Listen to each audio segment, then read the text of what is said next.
안녕하세요. 작심 선생입니다. 오늘은 제가 책 리뷰 말고 다른 거를 한번 말씀드려 보려고 해요.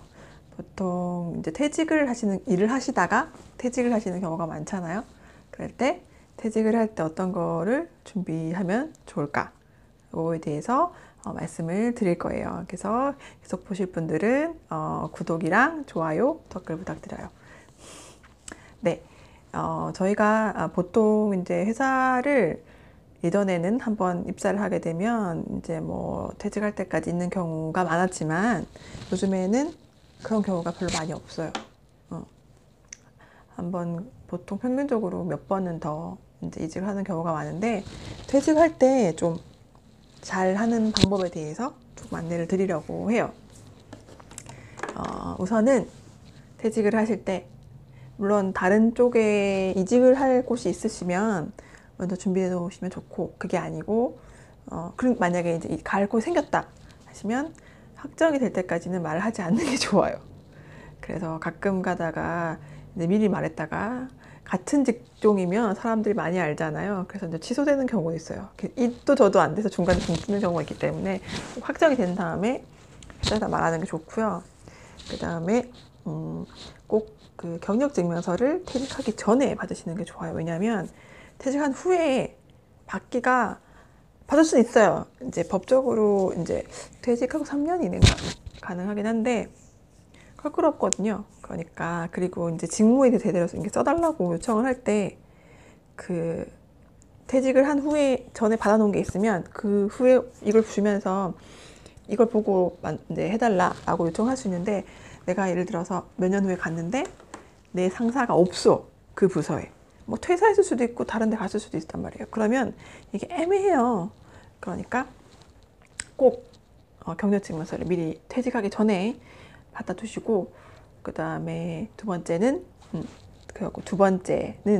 실업급여를 꼭 받으실 수 있는 체크를 하길 바래요. 그러니까 실업급여 같은 경우에는 본인이 퇴사하시는 경우에는 받을 수는 없고, 이제 뭐 권고사직이라든가 아니면은 회사 이전으로 인해서 출퇴근 길이가 너무 많이 이제 길어졌다던가, 아니면 이제 뭐 여러 가지 결혼으로 인해서 다른 지역으로 간다던가 여러 가지 다른 이유들이 많아요. 그다음에 아파서, 근데 이거는 그냥 아픈 건 안 되고 의사한테 진단서를 받을 수 있을 정도의 있어야 돼요. 그래서 이제 실업급여를 받을 수 있는지, 아니면 계약 만료이거나 모르는 부분들도 있거든요. 그래서 꼭 받으시길 바라고, 그리고 만약에 지금은 내가 실업급여 못 받겠지만 다음번에는 받을 수도 있다라고 생각하시면 이직 확인서를 요청을 하세요. 이거는 이제 이직 확인서, 이제 세 번째 이직 확인서를 요청하셔야 돼요. 왜냐면 이직 확인서가 이제 제출하면 그 다음 회사를 했을 때 이제 합쳐져서 할 수 있거든요. 예를 들어서 실업급여는 그러니까 1년 6개월 안에 180일을 근무를 이제 고용보험에 들어가 있어야 되는데, 180일이 이제 6개월이 아니에요. 딱 그게 아니고 일요일은 빠지거든요. 그리고 휴일도 빠지기 때문에 보통 한 8개월? 이렇게, 근데 그때마다 좀 다르긴 한데, 공휴일 더 길면 되기 때문에, 예를 들어서 내가 이제 예전에 했던 회사랑 예를 들어서 내가 여기서 1년 정도 일을 했어요. 퇴사를 하고 뒤에 회사에서 한 5개월을 이제 뭐 계약직으로 근무를 하다 퇴사를 했단 말이죠. 그러면 퇴사를 했기 때문에 죄송해요.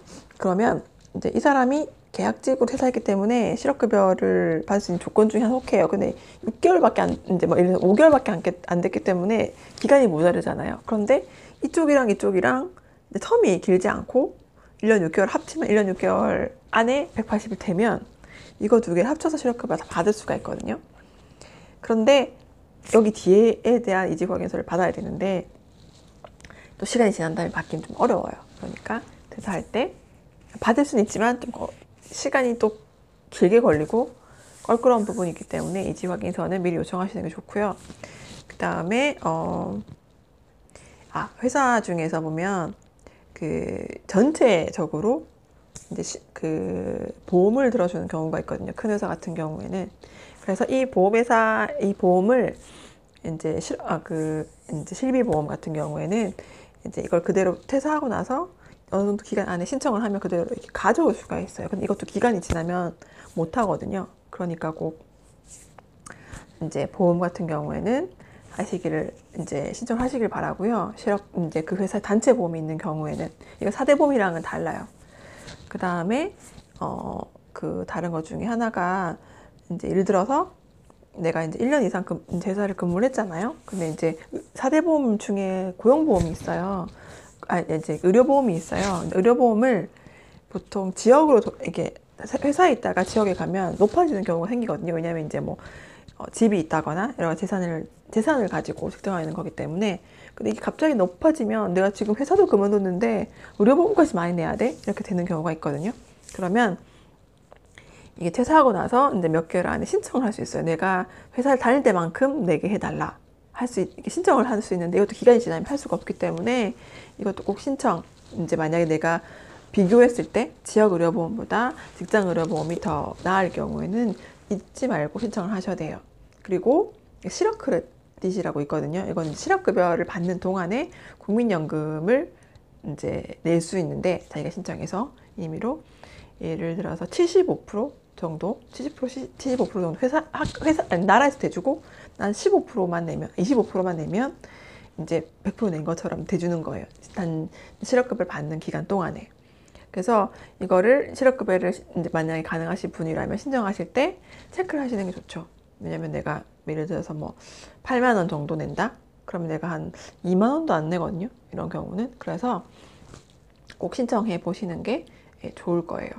그래서 이런 부분들, 그리고 이제 퇴사하기 전에 이제 이런 자료, 그러니까 내가 어떤 일을 했었는지에 대해 좀 정리를 해 놓으시는 게 좋아요. 왜냐하면 기억이 잘 안 나거든요. 내가 어떤 프로젝트를 했는지 이제 약간 경력 증명서인데, 경력 이력서를 쓴다고 했을 때 약간 경력직을 만약에 쓴다고 하면 내가 어떤 사업을 운영을 했는지 이런 거에 대해서 퇴사하고 나면 기억이 잘 안 나는 경우가 많거든요. 시간이 지나니까. 그래서 그런 거에 조금 정리를 해 놓으시면 내가 어떤 사업을 했고, 그다음에 약간 수치화 하시는 게 좋고요. 내가 해서 뭐 매출이면 매출, 아니면 이런 거에 대해서 얼만큼 늘어났다는 거에 대해 조금 적어 놓으시면 좋아요. 뭐 회사 기밀을 적으라는 게 아니라 내가 어떤 사업을 해서 어떤 그 성과에 이뤘다는 정도는 괜찮거든요. 그러니까 뭐 안에 자세한 내용이 아니라. 그래서 그런 거에 대해서 조금 정리해 놓으시는 게 다음에 이직을 하실 때 더 도움이 될 수 있을 것 같아요. 그래서 퇴직을 하게 되면 이제 그 전에 조금씩 준비를 해 놓으셨다면 조금 더 도움이 될 수 있고, 그다음에 나중에 이직 준비를 하게 되거나 했을 때 또 어떤 센터들이 많이 있어요. 이렇게 이직을 할 수 있을 때, 나중에 회사를 구할 때거나 그런 도움을 받을 수 있는 제도나 기관들에 대해서는 나중에 또 다음 편에도 알려드리도록 하겠습니다. 오늘은 여기까지였습니다. 감사합니다.